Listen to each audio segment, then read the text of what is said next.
brought to you by Infinix. Infinix पर very good offer मिला है, you can't bear to miss it.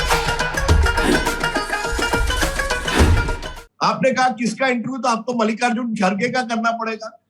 मजे की बात है कि जयपुर से जब वो लौटे, क्योंकि वो भी अजय माकन के साथ वहां गए थे जब अशोक गहलोत ने सीएलपी बुलाई थी, उसमें सेंट्रल ऑब्जर्वर वो थे। तो मैंने मल्लिकार्जुन खड़गे से पूछा फोन पर, सर हुआ क्या वहां? उन्होंने कहा, राजदीप जी इट वॉज वेरी बैड, बहुत बैड था। 40 साल के मेरे इतने लंबे राजनीति में मुझे इस तरह से ह्यूमिलिएट नहीं किया गया कि मैं वहां बैठा हूं और कोई एमएलए आ ही नहीं रहे, सीएलपी मीटिंग का क्या होगा? तो मैंने कहा, ये sir I agree with you, ये बहुत अच्छी बात नहीं है। उसके बाद उन्होंने कहा, you know what is worse, इससे खराब क्या है कि मैं तो गुलबर्गा में बैठा था, अच्छा मैं रेस्ट कर रहा था, सडनली अचानक मुझे फोन आता है, खड़गे जी आपको जयपुर जाना है। तो मैंने कहा, जयपुर? तो उन्होंने कहा, हाँ मैं जयपुर जाना है। तो पहली बात वो कहा, मुझे गाड़ी में गुलबर्गा से हैदराबाद जाना पड़ा, फिर फ्लाइट कनेक्शन नहीं मिल रही थी, मैं वहां एयरपोर्ट पे बैठा रहा, मुझे दिल्ली से फिर जयपुर जाना पड़ा, यहाँ Delhi to Hyderabad to Jaipur connection अच्छा नहीं है, इट इज वेरी डिफिकल्ट, बहुत परेशानी हुई। अच्छा मेरा वीकेंड संडे का दिन वो भी था। तो देखिए, मल्लिकार्जुन खड़गे के लिए बेचारे वहां पहुंचते जयपुर, और जयपुर पहुंचते वो बहुत थक गए थे, उनको रेस्ट करना था। अजय माकन वहां लोगों से मिल रहे थे, मल्लिकार्जुन खड़गे रेस्ट कर रहे थे। शाम होते क्योंकि वो बड़े थक गए थे, उन्होंने कहा मुझे बड़ी थकावट हुई थी, इतने लंबा सफर गुलबर्गा से गाड़ी से हैदराबाद से मुझे वाया दिल्ली जयपुर पहुंचना पड़ा। तो वो अजय माकन सबसे बात कर रहे थे और मल्लिकार्जुन खड़गे वहां फिर अशोक गहलोत के घर पहुंचते और वहीं बैठे रहते हैं कि कौन आएगा, कितने एमएलए आएंगे। तो वो उनका जो स्वभाव है वो बड़ा कभी वो बड़े आसानी से क्रोधित भी हो सकते हैं। वो गुस्से में आ गए और उन्होंने गहलोत जी को कहा, I have not been humiliated like this, मुझे इस तरह से किसी ने ह्यूमिलिएट नहीं किया है कि एमएलए ही नहीं आए, हमने मीटिंग बुलाई है। तो ये है मल्लिकार्जुन खड़गे, इनका इंटरव्यू करने के लिए तो मैं तैयार हूं। अच्छा, लेकिन खड़गे साहब ने आपको जो पायलट के बारे में बताया वो भी बताइए नेता नगरी के दर्शकों को। नहीं, देखिए, खड़गे जी को लगा कि सचिन पायलट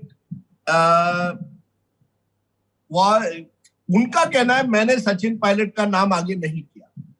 उनका कहना है कि मैं एमएलए से मिलना चाहता था।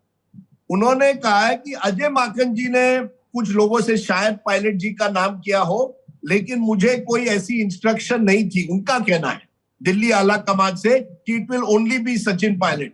हालांकि दूसरे जो वहां के विधायक है राजस्थान के, वो अलग बयान दे रहे हैं। वो कह रहे हैं कि खड़गे जी और माकन जी दोनों जयपुर आए थे और उन्होंने मन बना लिया था कि सचिन पायलट को ही मुख्यमंत्री बनना है।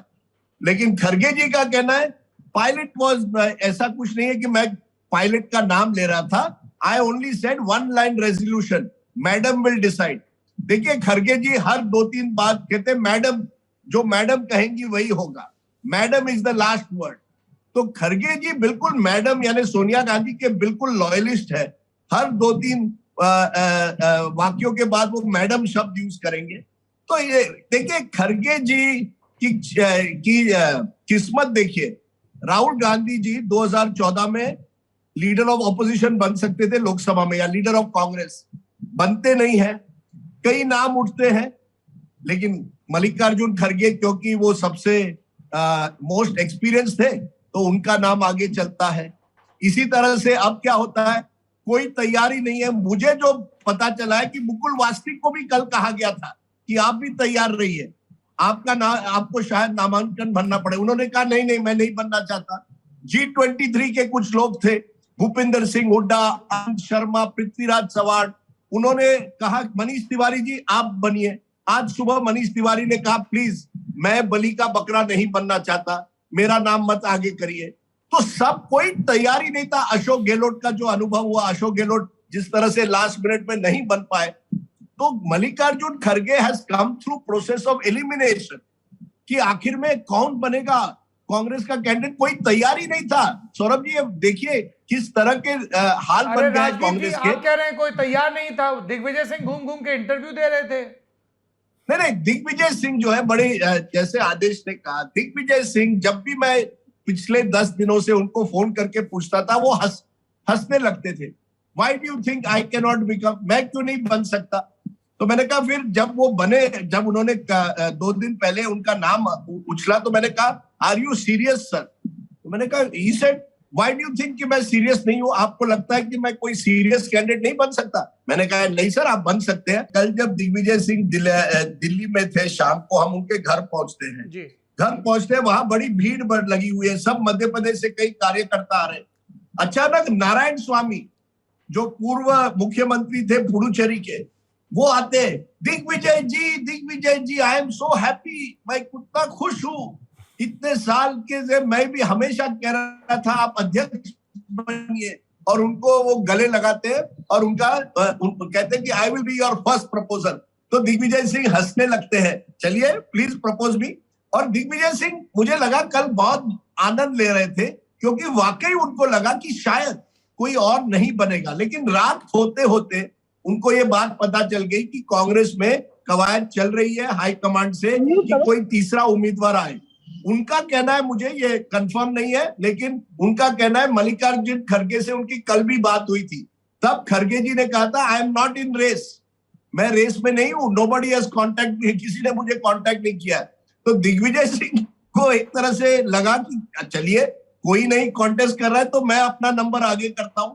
तो यार वो शशि थरूर के घर पहुंचे, सबको फोन करने लगे, जयराम रमेश से बात हुई, और एक ऐसा माहौल बन गया कि दिग्विजय सिंह को वाकई लगा कि वो वाकई इस बार कांग्रेस अध्यक्ष पद के लिए लड़ना पड़ेगा, क्योंकि और उम्मीदवार नहीं था। लेकिन वो ये भी जानते थे कि कांग्रेस हाईकमांड शायद कोई नया कैंडिडेट लाएगी, वाइल्ड कार्ड लाएगी। और उन्होंने मुझे कहा कि देखिए, कल तो मैं नामांकन भरूंगा, लेकिन विड्रॉल का भी डेट है, मैं उस डेट के पहले विड्रॉ भी कर सकता हूं।